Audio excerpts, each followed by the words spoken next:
Hi everyone, this is Larry Everett with Hyperspace Beacon, and this is the Hyperspace Beacon article that I usually put out every Wednesday. It's a day late, and I apologize for that, and also it's not written out. This is more of a stream of consciousness. I apologize for that as well. I usually do it written out because, you know, I like to write, but I have a little bit of an injury, as you can see here, so I can't, I hear the jokes already. Anyway, yes, I hurt my wrist, so I am having a little bit of trouble writing. So I'm going to do a video instead and just kind of make it a stream of consciousness thing. One of the things, what I wanted to talk about today was some of the changes that are coming in 2.8, specifically to the Marauder class. I know that not everybody plays a Marauder, but I play a Marauder, and I really... I also really like the Annihilation spec on a Marauder. I'm really used to it. That's one of the reasons why I like it. I know that's a little crazy reason why I like it, but it also is very good at sustained DPS. In fact, it's probably one of the best at sustained DPS in a PvE setting, and that's actually where the direction I'm coming from it. I am coming from a PvE standpoint. I know that Annihilation isn't necessarily the best in PvP, although I like it in PvP, especially if I have a pocket healer. It's just incredibly damaging in PvP if you have a healer.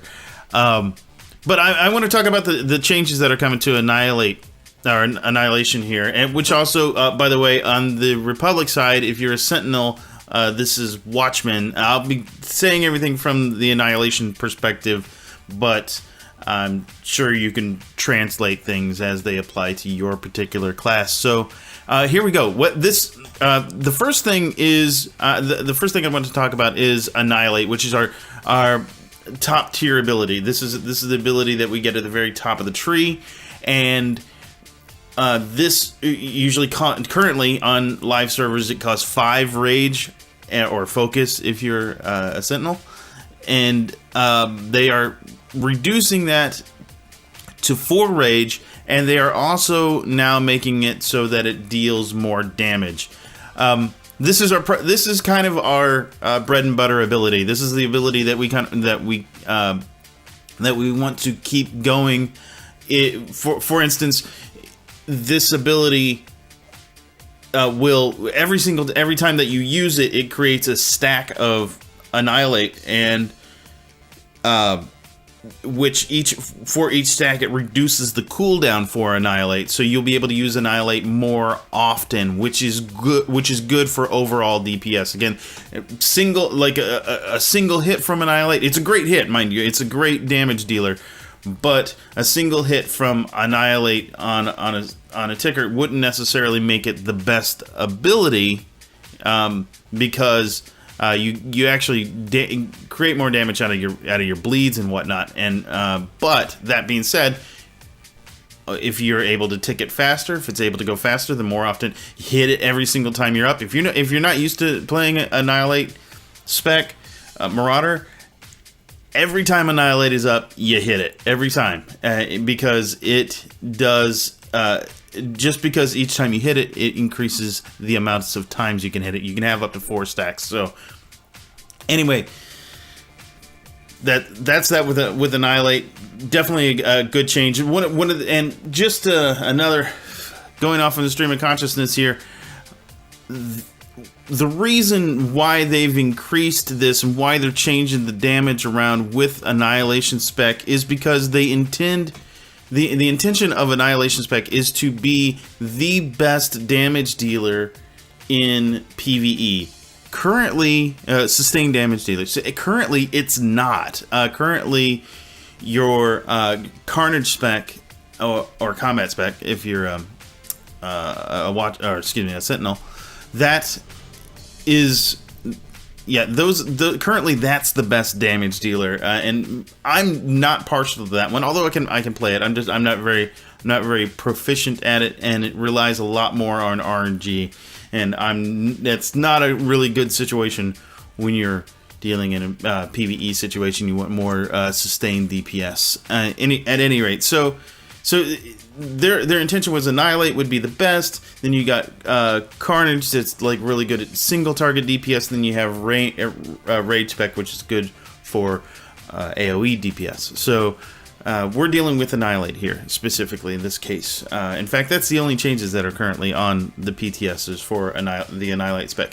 And so anyway, there's that. We've got Annihilate is costing less rage, and it's doing more damage. So it's one less rage and doing more damage. I'm not sure how much more damage it's doing, but it's good that it's doing more damage. The big one that I want to talk about here is Pulverize, which has been reverted to live functionality with a small update. Okay, here's what Pulverize does. This is on your talent tree. Pulverize currently resets it. Pulverize currently allows Vicious Throw and Annihilate and also Vicious Slash to have a reset on the cooldown of Rupture. Now, mind you, that Annihilation spec revolves around bleeds, and your bleeds are Deadly Saber and Rupture. Those are the two bleeds, and your most of your damage is going to be done through bleeds.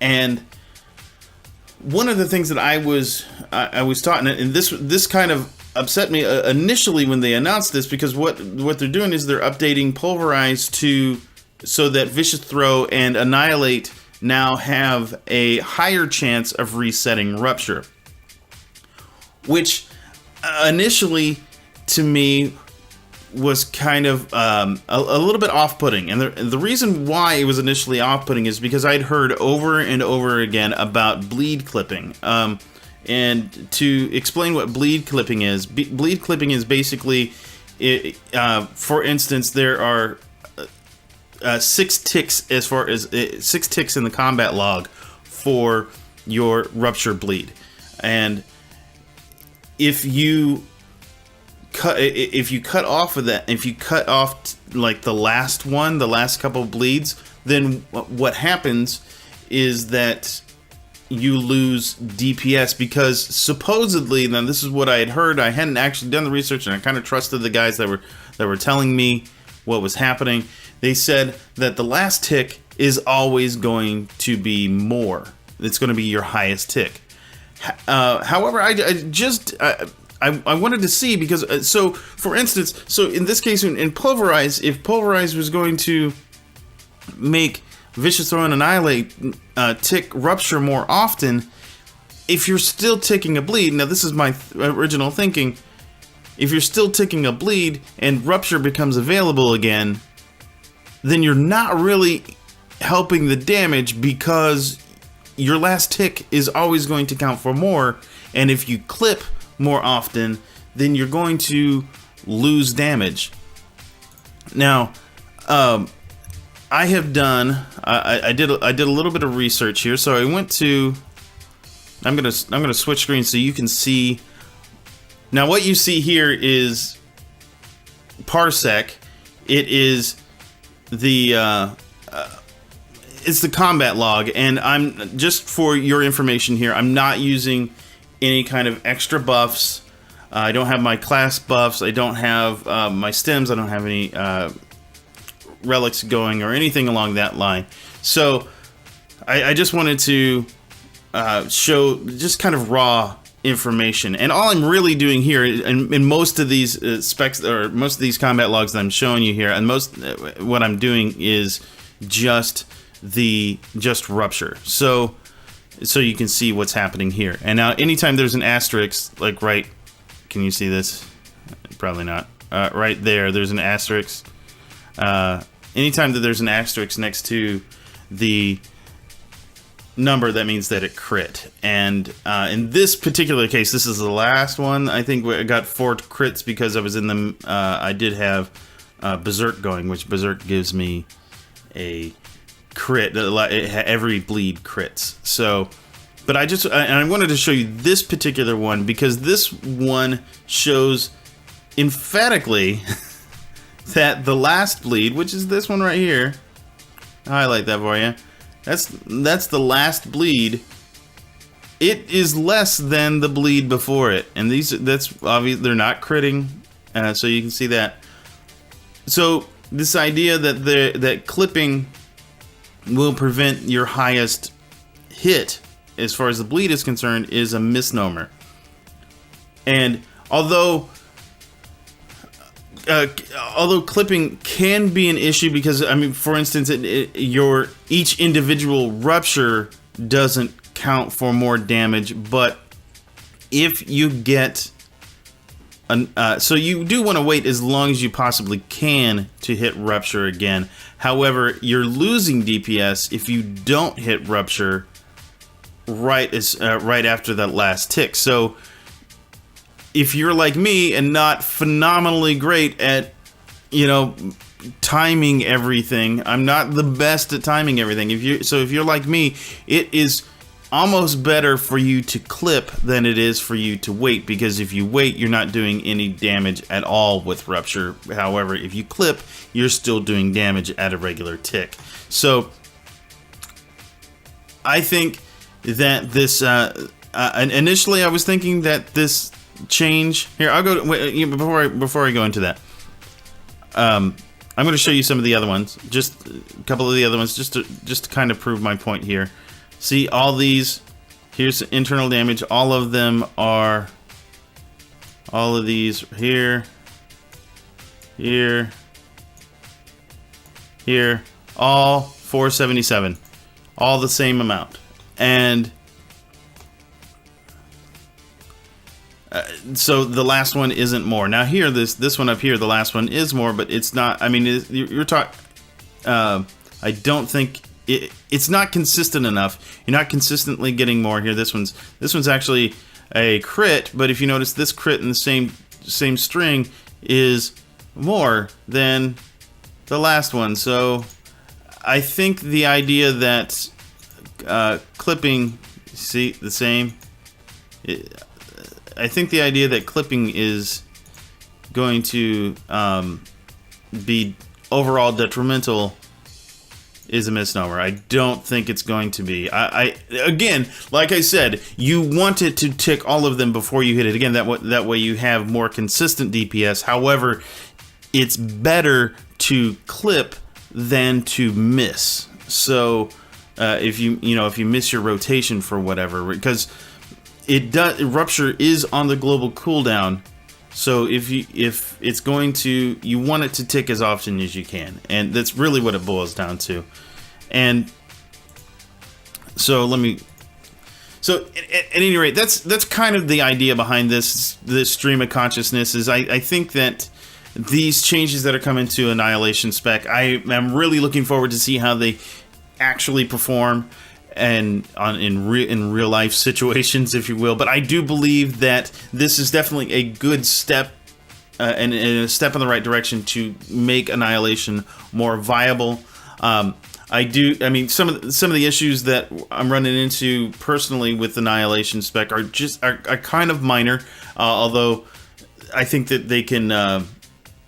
I think that they can be overcome, sort of. For instance, I noticed during the Dread Palace, during the Caliphus fight, that between the phases, I lose my Annihilate buff, and I have to gain it again, which makes certain things difficult. For instance, if I'm on the team that has to kill the Defiler within a certain amount of time, I have a little bit of trouble on the first Defiler. I have to hit my stem, and I have to hit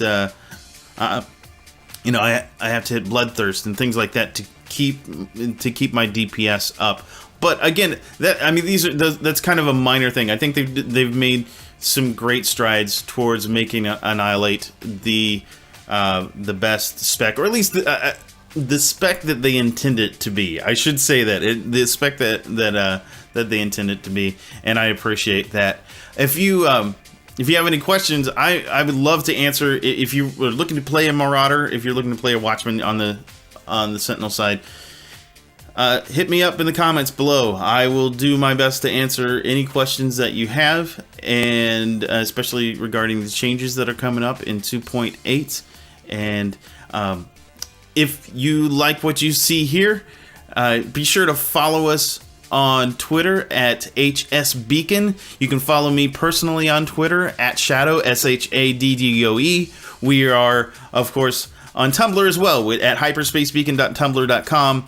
And follow us here on YouTube. You can follow us on YouTube, youtube.com/hyperspacebeacon. Subscribe to us, like us, all that good stuff. And then if you want to take that extra step and support Hyperspace Beacon, you can go to our Patreon page at patreon.com/hyperspacebeacon. That will that helps fund this show, and you can also get nice rewards, and you get to be a part of what goes on here. In fact, I'm going to say his name again because he's really helped me out here. His name is Kyle. He goes by Techno Scald. Follow him on Twitter at Techno Scald. I'll put it on the screen here, and follow him. He talks about that's his gaming platform. He talks about Eve. He talks about Tor. He's just he's an amazing guy. Definitely follow him. He supports us, and he supports us on Patreon. So that's it, and I will see you next week, or I'll see you tomorrow with the HoloNet headlines. So talk to you then. May the Force be with you.